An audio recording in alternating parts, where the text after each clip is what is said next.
Welcome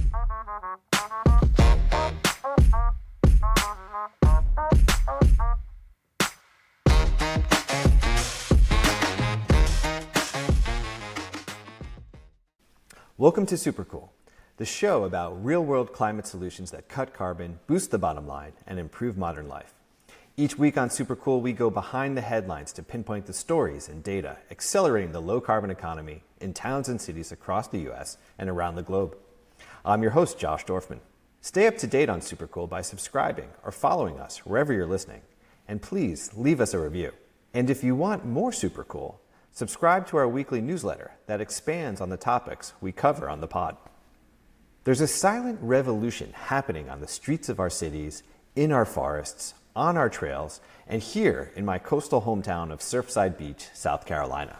It's electric bikes, known as e-bikes. In 2024, about 1.3 million electric cars were sold in America. Electric cars, of course, capture all the headlines. But estimates are that nearly just as many electric-powered bikes were sold too. Why? For starters, they're fun. They come with pedals, so you still get exercise, but when the electric kicks in, you feel that childlike rush of speed and power all over again. It's just a great experience. Plus, e-bikes are practical. No one wants to arrive at work dripping in sweat. With an e-bike, you don't have to. Errands? Yep, they can handle it. Especially e-cargo bikes equipped with extra storage. Just awesome. And e-bikes, like EVs, have no tailpipes. It's zero-emission transportation. So the fact that just as many people in the US are buying them as they do EVs, well, it's momentous. And yet, some might say the real action is in Europe. In fact, as my guest today, Max Renson, tells us, e-bike adoption among young people in cities like Paris and Berlin reminds him of the iPhone frenzy when it first came out. And that brings us to Upway, a company that has stepped into the e-bike market as a reseller of used e-bikes, building re-commerce infrastructure that the industry didn't even know it needed, but is now coming to depend upon. In fact, Upway is filling a crucial role for customers, the industry, and the planet. Now you might be thinking, let me stop you right there, Josh. Selling used e-bikes? Seriously? Don't you think you're overhyping it a bit? I mean, it's not that hard to buy a used e-bike, clean it up, and then flip it on Facebook or Craigslist for a few bucks. And that's true. Totally true. But Upway has designed its operations to do it at speed and scale. Think about what Carvana did for the used car market. They brought newfound convenience to car shopping by offering a wide selection of used cars and delivering them right to your doorstep. But Upway delivers so much more than convenience. In fact, they have to, because they're looking to grow rapidly in a young industry that's also still getting firmly established. Here's what I mean. While e-bike sales are growing fast, most new customers have never tried one. Upway gives potential first-time customers peace of mind. How? Well, first, every bike purchased off their website comes with a 1-year warranty. That's unheard of in the used market. Second, home deliveries can come 99% assembled. All you have to do is screw on the wheels and straighten the handlebars. Third, easy returns and exchanges if you don't like your bike. So that's what Upway offers its customers. Here's what it offers the industry: white label returns. Say you buy a bike from an online-only company like Aventon or Electric and decide to return it. The odds are that the shipping label you use will send your return to Upway. They are the re-commerce engine for many of the most popular e-bike brands in the country. So how does that create peace of mind? Customers are more likely to buy a new e-bike if they know they can easily return it, which Upway powers, or sell it, which Upway makes easy. Anyone can go on Upway, get a quote, get a box, and sell their used e-bike back to them. In the clothing industry, entire companies are now built on providing this re-commerce service to clothing giants like Patagonia and REI. Yet for Upway, it's just an aspect of their larger business model. Today we're going to hear about how they figured this all out. But wait, you might be thinking, you're skipping over something, Josh. The biggest friction point of all to buying an e-bike is price. Also true. And that's why all the name brand bikes that Upway sells are heavily discounted, putting ownership in reach of a far greater segment of the population. So who's behind Upway? This 4-year-old startup already operating across Europe and the United States, a core team that worked for years at Uber. And like Uber, the Upway team understands how to go fast, enter new markets, and build an incredible user experience. Max Renson is the general manager overseeing Upway's rapidly expanding US business. Today we're going to hear about how Upway is building the infrastructure to power e-mobility. Here's our conversation.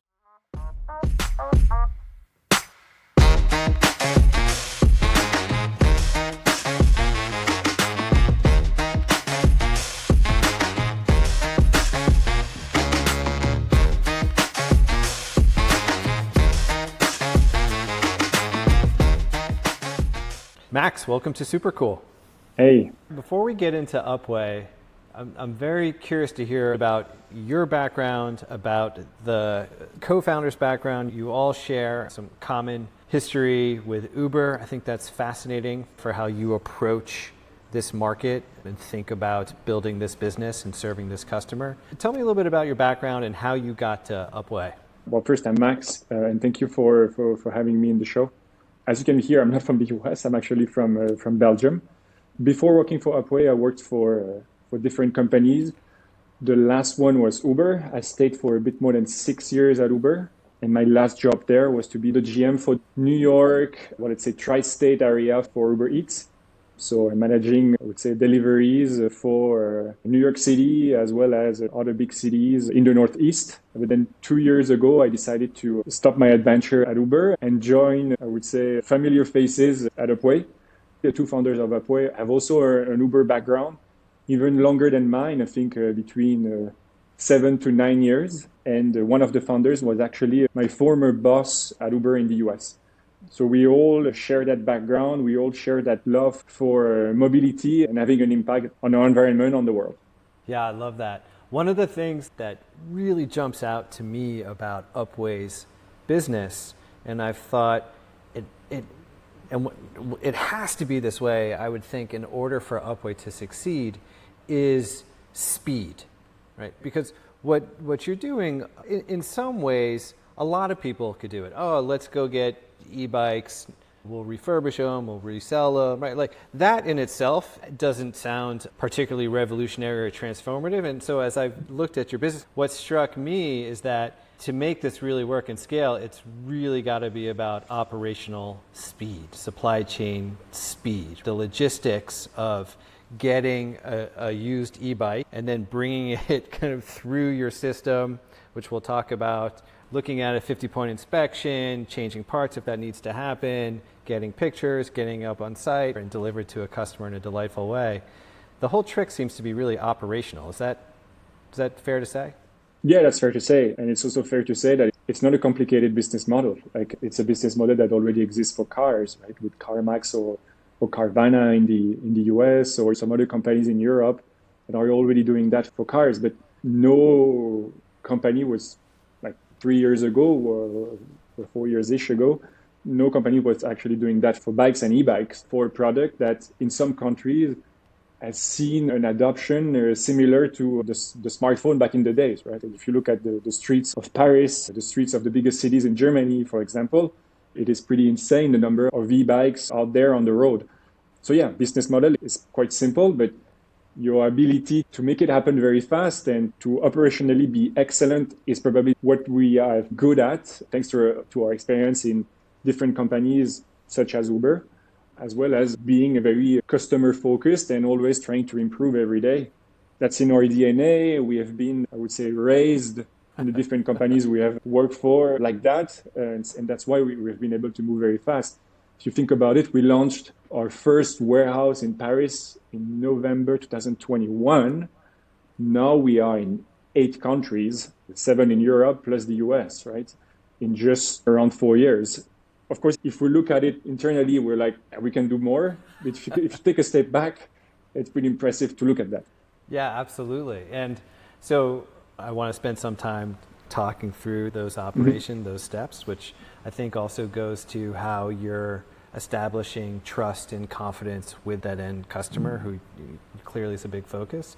I think the other thing, though, just before we dig in, to understand, surprised me, I would say, is that Like when you look at how many electric vehicles were sold in America in 2024, it's like I think 1.3 million, right? Electric something like that. cars, right? And e-bikes is not far behind, right? E-bikes was also over 1 million e-bikes. And so you think about this whole category of electric powered bikes or facilitated bikes that really, in some respects, is flying under the radar, that so many of these bikes are being sold and rode by so many different kinds of people. So I'm curious, and I guess you're saying in Europe it's more prevalent. It's like, oh, this is so obvious if you're on the streets of Paris or Berlin. So many young people have e-bikes. It's like iPhone adoption. But in America, where it's basically like equivalent to electric cars, I don't think we really have a sense in this country of how fast this industry is growing. 1 million e-bikes being sold in the US versus the population of the US, if you look at the penetration percentage, it's still low. But if you look at the market in absolute value, it's still a big market. Maybe it's because of the penetration is a bit low that you don't see it very well, like as much as you go to Germany or France or obviously the Netherlands, because the population is smaller. But the US market is already pretty big in number of e-bikes being sold. And it's also one of the fastest growing. And that's why we decided to launch the US market 2 years ago. If you look at the streets of San Francisco or LA, Washington, D.C., South Florida also, you see a lot of e-bikes. I think that the main reasons, I'm not going to enter into a geopolitical or energy consumption thesis, so it's going to be too long, but like the main reasons for me, it's one, 80% of the car trips in the US are between 0 and 10 to 15 miles. These trips, let's be honest, they are getting more and more expensive. Prices are going up. If you look at the cost of a car insurance and talk to New Yorkers, talk to people in California, like insuring a car, like every year is more expensive. Parking is expensive. So obviously lightweight electric mobility is a great solution to all of these problems. Another element is that churn rate for an e-bike overall is quite low. For us, anytime we do a garage sale and you have someone trying an e-bike, they usually say it's amazing and they buy it straight away. Or if you have a first-time e-bike owner, you usually keep on being an e-bike owner over the rest of your life, right? Especially with the increase and the big focus of the manufacturers on cargo bikes, you have a great alternative to cars for these short trips that you are not obliged to do with your car. And obviously you had some barriers to entry because it was difficult to carry a big cargo, carry your kids. But no, if you look at the bikes that are out there, if you look at the Renson, the Urban Arrows, all the long tail bikes from Specialized, from even Aventon at very affordable prices, you have an amazing alternative to these short car trips. The other thing that I would say, so I'm talking to you from South Carolina. I live on a community near the coast called Surfside Beach. This is not New York City. This is not San Francisco. And I see so many e-bikes down here, whether for recreation or the trips that you're talking about. And I think what you said is, I'm sure it's right, but like when you buy an electric car, just the experience of driving one, you're never going back to a gas-powered Exactly. car. Like you're just never going to do it because it's so much more fun. It's just a better experience. And with the e-bikes today, I think what you're saying is the same thing. You're not going back. And so we're seeing this market grow, I think 35% year over year now in the US, which is staggering growth. Yeah. Those dynamics are really interesting to me for the market that you're in. And also, if you have an e-bike, it doesn't mean that you cannot be a purist and have also your own mountain bike or road bike or mechanical bike. I have one e-bike at home and I have also a nice road bike that I use for different use cases. So it's even nicer than the car market because you can have both. We see more and more adoption for a product that totally makes sense and that is a great alternative to car trips. Okay, cool. I appreciate that background. I'd love to understand Upway's operations. Like we talked about a few minutes ago, the key to this business is really just speed, streamlining logistics, operations. So maybe let's go through what's involved in that, from sourcing e-bikes. How do you make sure you have enough supply since you're building this used marketplace, right? So how do you make sure that you're having access to enough inventory? How are people finding you? Like, what are the tactics or strategies you're using to get inventory in the first place? First, let me summarize the business model quickly for you. We consider ourselves the number one e-bike reseller globally. What that means is that we buy bikes, used or brand new. We bring them to one of our up centers, so one of our warehouses. We refurbish these bikes up to the point that we're comfortable to put a 1-year warranty on the bike. And then we'll sell them with a discount online and everywhere in the country where we operate. We'll ship everywhere in the country where we operate. If you want to sell bikes, you have to source bikes. And we have different channels for that.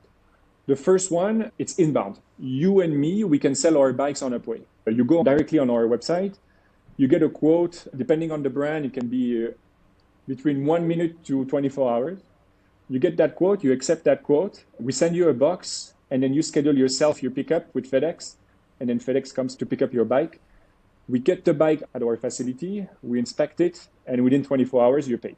So very, very convenient, an extremely good alternative to any marketplaces. You avoid the scams, don't have to go through hassles of negotiations. So that's our first channel. The second channel is trade-in. So you and me, we can go to our local bike shop with our old e-bike.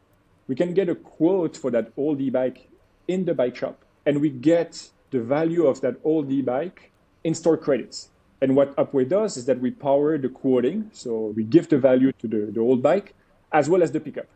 It's great because we receive bikes through that channel, but at the same time, bike shops use that tool to push the sales of brand new bikes, obviously. Another channel that we have is returns. If you think about a lot of brands, especially the brands that sell mostly online, returns can be a bit of a hassle for them. They usually produce and assemble somewhere else. They bring these bikes to the US, they distribute them. When it comes to returns, if there is, for example, either a shipping damage or a warranty issue or whatever that can happen that generates a return, usually they don't have the capacity to handle these returns. They prefer focusing on the current customer base or they just don't have the capacity. Well, what we do is we handle these returns for them. And it can go from we just buy these bikes to we handle everything from handling the returns directly with the customer, picking up the bike, inspecting the bike, repairing it, and reselling it. And this is one of our biggest channels, especially in the US, where you have brands like Aventon, Rad Power are leading the market in the US. And another channel is previous seasons or overstock from brands. So 2021, 2022, 2023. And usually these are bikes that are not sold directly by the manufacturer anymore because they launch a new upgraded version, but still they have a remaining inventory. Well, these bikes, we buy them at a fraction of the price, and we are able to offer them at a very good price while they are absolutely brand new. So this is how we source the bikes. A few questions. Go ahead. There's a few things that I find really interesting about that. The first is the pricing tool. So you said that depending on let's say the bike or the brand, you'll get a quote within maybe a minute to 24 hours, but you also offer this pricing tool to bike shops. So I own that bike shop. Well, how am I supposed to know how much to offer for that bike? So Upway, how are you developing that? What kind of pricing model do you have to have the confidence in the prices that you're willing to pay? Well, we have our own pricing model that is in constant evolution. I'm sure that in 2 years, we'll look at our pricing right now and we'll say, okay, we have improved significantly. I would say that the first thing to know is that as Upway, we always sell with a discount. No matter if the bike is new, we're going to sell it with a discount. The extent of that discount will depend on the brand, the category. It's the same for cars. Like you have some brands and models that keep a higher or lower residual value, right? We're going to take into account, obviously, the condition of the bike, the mileage of the bike, and the year of production. And we're going to look at our past sales. But if we don't have past sales, we're going to focus on the criteria that I just mentioned. So based on that, we have a selling price, right? Then you remove your margin, and then you get your purchasing price. And that's how we determine our purchasing price. Obviously, over time, you are going to refine that model with your past sales data, with what you have in your inventory, and you're going to adjust the residual value curves of your brand of your category. But at the beginning, we mostly look at what we know from other markets, what we heard, and the pricing model is not perfect at the beginning. Like probably during the first 3 months of our times in the US, it was not perfect. But over time, especially with past sales data, we're going to be able to correct our mistakes and be like even more refined. But the way it works is we determine selling price, remove our margin, get purchasing price. Got it. So the model gets better with more history and refined. That makes sense. The second thing that jumps out at me that I didn't quite realize, so when you talk about other retailers, let's say it's Aventon or Rad Power Bikes, Sonder, whomever, you're effectively operating almost like this white label solution for their returns. Yep. That's really interesting. There's a handful of companies, let's say, for example, in fashion or clothing and e-commerce, who think about this as like circular economy, right? Like we'll be the solution that helps you, Patagonia. We'll power your reselling solution of older inventory or merchandise or whatever, right? But that's like a whole business.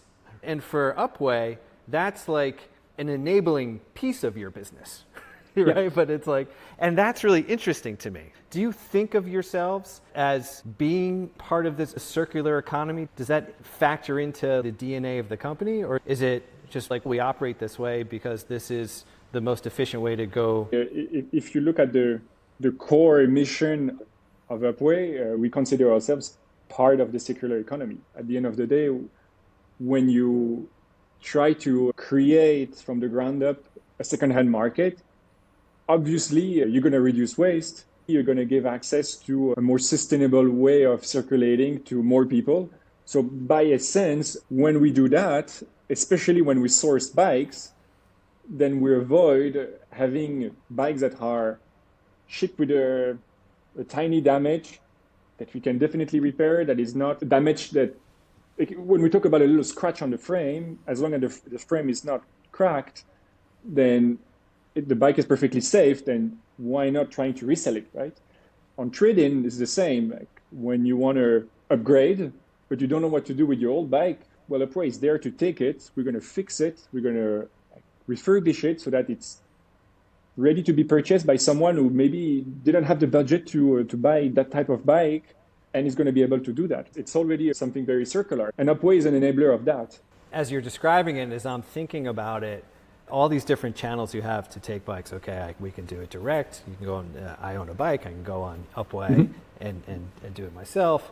I can return it to an entirely different brand. I might not know anything about Upway, and yet Upway's powering that return solution and ultimately putting that bike for sale. It's like amazing for the whole industry to have that backbone infrastructure. Well, Upway is going to show brands that they should just be like doing this themselves. And it may be that it might become a threat to Upway. But what it sounds like is that you've gotten so integrated into the industry where at least enough companies are like, no. We want to be in the business of selling new bikes, right? Or we want to like be in the business, right? We don't want to deal with this. So let's align the incentives so that an old Rad Power bike comes back, right? And like that enables someone to get a new Rad Power bike. And it also enables, through Upway, a new customer, right, to actually get onto a Rad Power bike.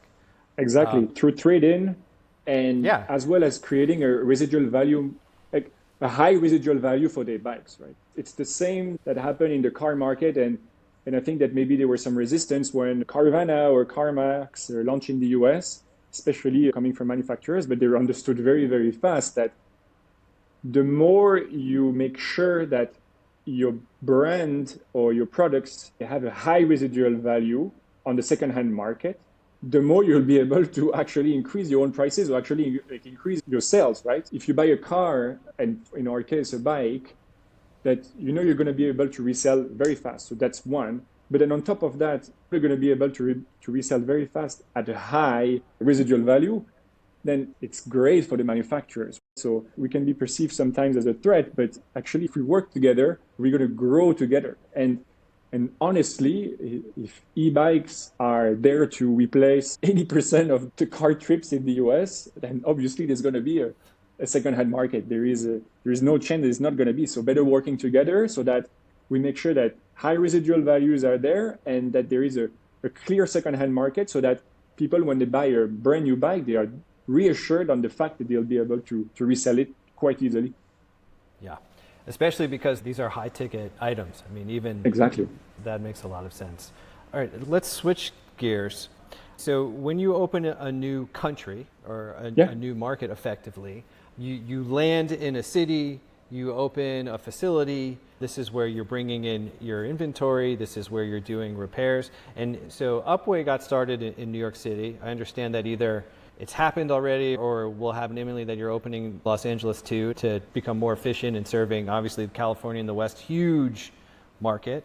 Yep. Talk to us about what happens when bikes come into your facility in New York, let's say, and what is the process now? You get these bikes, what kind of inspection or what are you doing to get them ready for resale? Yeah, so for context, we are in 7 countries in Europe and we serve all these countries with 4 up centers, so 4 warehouses. So we have one in Paris, we have one in Berlin, one in Düsseldorf, and one in the north of Belgium, close to Antwerp. And in the US, indeed, 2 years ago, we launched first in New York, in Brooklyn. And now it's been a bit more than a month that we have also a location in LA, in Redondo Beach. When we launched the location in New York, we were already serving the whole US market. But then having a location in LA made total sense for us, both to reduce logistic time as well as being able to source locally in an easier way. Now we can pick up almost everywhere in California, unbox, or right now, if you want to sell your bike to Upway, it's like a really easy process. You can even go there and drop off your bike. The process, so the way it works in our up centers, and we follow pretty much the same process in every up centers, no matter the continent. I wish I could show you. I'm actually at the New York Up Center today. So bikes are arriving, they are getting checked in. Checked in, meaning that we're going to verify that we actually received the bike that we paid for. We're going to verify that we have the charger, the keys, and that the mileage corresponds to what we have been told. If there is an issue in one of these steps, then we're going to put these bikes on the side and then get in contact with the seller to make sure that we solve either for a mileage discrepancy, for the fact that we don't have a key or charger or whatever. And obviously, we're going to look at the frame. If we see anything on the frame that is, let's say, compromised, if we see a cracked frame, then we are not going to touch that bike and we're going to send it back. These bikes also, after being checked in, they are getting identified. We give them a unique ID so that we can recognize them into the whole flow.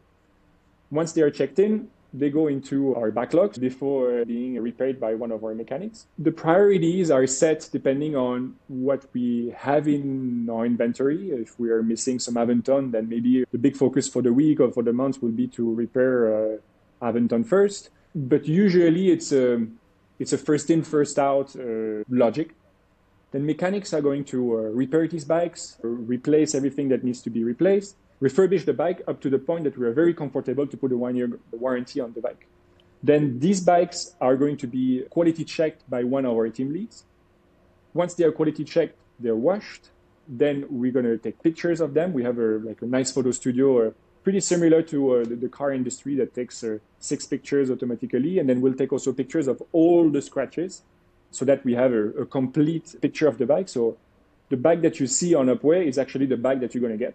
Then we put them online with a nice description. We try to be as descriptive and exhaustive as possible. Especially, it's very important for mountain bikers. They are really picky sometimes about the type of derailleurs or brakes or front fork or suspension that they want. And then we'll put them in the stock. When the bike is ordered, we have different options. You can definitely come here and pick up your bike. We have some local options in which we don't box the bike because we have some partnership with transporters with whom we can deliver unboxed. That's great for convenience. You receive your bike and then it's basically ready to ride. And then we have 2 other options for longer distances. One, it's a 15-minute assembly. So we remove the front wheel, we remove the handlebar, we remove the pedal. It's a smaller box and it goes through the FedEx UPS network. And then you have a more convenient option that we call the 5-minute assembly. We don't remove the front wheel, we just turn the handlebar parallel to the frame, we remove the pedals. And when you get that bike, you just have to put back the pedals, turn the handlebar, refix it, and that's it. That's very convenient for, I would say, first-time bike or e-bike owners. And then once all these bikes are packed, then we have a several pickup throughout the day, depending on the transporters, and all these bikes are shipped. And right now, it's the start of the season, and we are quite busy in the shipping area. Yeah, thank you for that. The inspection that enables a 1-year warranty. So my understanding is getting a 1-year warranty on a used bike is like unheard of. You can't otherwise get it. You'll get a 1-year warranty on a new bike, but is that something that is a distinct selling point for Upway? To be able to, one, put your name behind it, that like, yeah, we're basically guaranteeing a certain level of quality. But I've heard that's rare to be able to get a 1-year warranty on a used bike. Well, that's very, very important for us. That's one of our differentiator. At the end of the day, what we're trying to do is we try to be the best of both worlds, right? The best of the world of buying your bike brand new from a retailer or manufacturer, and the best of buying your bike on, I would say, a peer-to-peer marketplace, like a Facebook marketplace or a Craigslist. I think in the US right now, between LA and New York, we have more than 1,000 bikes in our stock. But the trust also, right? The trust coming from buying your bike directly from your preferred bike shop. So that's why it's just extremely important to have it. And also we partner with third-party companies to even extend that warranty. For extra cost, you can extend that warranty for up to 3 years. So extremely important, and allows us to gather the best of both worlds. Yeah, that's also why I was asking you earlier about pricing on your end, to make sure that is dialed in so that you can offer really attractive prices. But what you're saying makes sense to me. Say I'm a first-time buyer, and it's like, okay, 5-minute assembly. The wheel's actually going to be on it. All you have to do is put the pedals on, and if I'm that customer, okay. Well, that takes away a lot of my fear and uncertainty and concern that that's going to be a giant pain once it gets here. And then this other peace of mind is, hey, we're going to put a 1-year warranty on this thing. You can feel comfortable that you're getting a really high-quality bike. Those feel like the friction points that you got to really address to drive customer adoption. Yeah, definitely. The last friction point that we have for our business model, and let's be honest about it, it's that we are exclusively online, right? As you mentioned earlier, it's a high-ticket item. What we do to try to solve that is obviously trying to be in more and more locations. I think with New York and LA, we cover a pretty good portion of our target audience. We want to be in more areas in the future. The next one is probably going to be in Colorado. So you can come and try the bike. But at the same time, also, we try to have a pretty generous return policy. Obviously, it's always better when you don't return the bike. And that's why we want to be as descriptive as possible in our description, and taking pictures of the bikes and close-up of the potential scratches and things like that.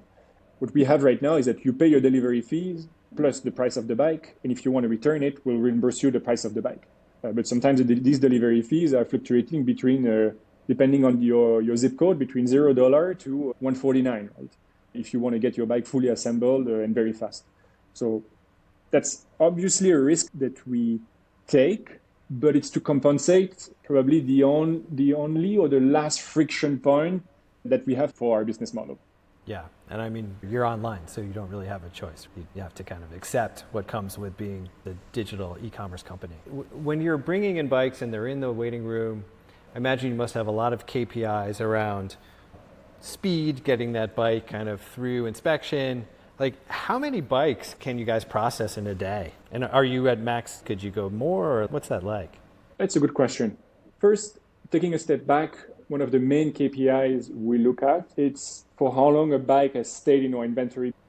Why it's that important for us? It's because we are in the secondhand market. And the secondhand market and secondhand products have a higher chance to see the value degrading over time. I think about what happened to a Carvana or CarMax right after COVID, when I would say the new car production was back in order, especially from Asia. And they saw a drop of value of the inventory quite steep. Well, we don't want that, right? So that's why we try to have very attractive prices, so that we can sell these bikes fast and they don't stay too long in our inventory. In terms of capacity, you try to match your resources based on what you think you're going to process and sell. We are definitely not at capacity in the US in both of the facilities we have right now because we just launched LA. But it's an interesting exercise of trying to plan the best way possible based on previous seasons, based on what we saw in other countries, to make sure that you put the right space as well as human capacity in front of what you'll have to process. So we're not at capacity because we just opened a new facility in LA and actually not too long ago another facility also in Düsseldorf in Germany. So I know that I haven't answered directly to your question, but that's how we try to think about capacity and inventory and processing management. Yeah, I understand that. It sounds to me like you want to keep your operation smooth, moving as quickly as possible in a very smooth fashion, putting those bikes through the shop, getting them onto site, getting them out the door. But it surprised me. I heard an executive in the home building industry, building thousands and thousands of homes a year. What he said to me that I appreciated, he said, given how many homes we build, we think about the whole process kind of like an assembly line. And the whole process starts from like marketing to getting a permit for the land to getting the roads put in. Even before we get to the house, if anything stops, if we can't get a permit or the marketing's bad or we can't get the sewage lines in, like the whole business comes to a stop. And it seems like your business too, because we're talking about speed, but you don't want to get ahead of yourself in any way because it's also cash. You got to go buy all these bikes. Exactly. So everything has to align to make your operation smooth, but smooth as fast as possible. Like what makes your business successful really is making everything work together so well. That's my view. That's totally correct. And I think even like the bigger challenge, even compared to the real estate market, is that our items are still at risk of being devalued, right? So being very good at managing your working capital is even more important. We cannot bring a ton of bikes because we want and because we are able to. Like we definitely have space in New York, definitely have space in LA, but we want to have the best of the market at the right price. And as you said, this is cash that is immobilized. And if the market sees a devaluation for any reason or a manufacturer deciding to put all this previous season at minus 30%, and obviously we didn't buy these bikes at the right price and we'll have to sell them at the right price, not in line with the price that we purchased them for. So we do a planning exercise almost on a weekly basis for sourcing as well as processing as well as selling. Very important for us to minimize the cash immobilized and the working capital that we have while offering an amazing selection and trying to fulfill all the different use cases in terms of category of bikes, color, sizes, and prices. I find it really fascinating to understand the operations of a business like this. As you look at your market, it's exciting that e-bikes are projected more growth. I know a couple of years ago people weren't sure if the market was kind of flatlining, but now there's been more growth and more growth is projected, which makes sense. I would imagine you're probably thinking about some other categories. I don't know, maybe it's all mobility. Is it adult scooters? Is it hoverboards? Do you think about potential expansion that way into other kind of ancillary micro mobility markets or categories? Yeah, it's possible. Yeah, definitely. Right now, there is still a lot to do on e-bikes. Honestly, there are still a lot of things that we can do. For example, we just started working with all the biggest bike leasers in Germany. These are things that we haven't done in the past, and then that just opened up like a new dimension for us. There are a lot of things that we can also sell around e-bikes, or a lot of warranty extension, as well as insurances, as well as financing, as well as bike insurance, as well as maintenance plan. So there are still a lot of things to be built for us. But obviously, in the next 2 years, we'll ask ourselves the question if we want to expand the business model to other use cases. Lightweight electric mobility, why not mechanical bikes, why not cars, electric cars I meant, or completely different things that have a relation with our core business. So it's definitely possible, but I think that for the next 18 months, to 24 will be very, very focused on e-bikes only. Well, like you said in the beginning, you all share some Uber DNA, so I'm sure patience is probably not a core value at Upway, I imagine, as you think about where you want to go and what you want to do. Well, we didn't take everything from Uber, but yeah, like we like moving fast. Yeah, absolutely. Well, Max, thank you so much for joining us today. It was really a pleasure to speak with you and learn more about your business, and we're excited to follow Upway as you continue on your success. That's great. Thank you for having me. It was a very fun conversation, and thank you for all the great questions. Hey, a quick note to let you know that if you're enjoying Supercool, you'll also probably love our weekly newsletter. You'll find the same perspectives on accelerating the low-carbon economy with a deeper dive into related stories and trends moving climate solutions forward. Learn more and subscribe at getsuper.cool.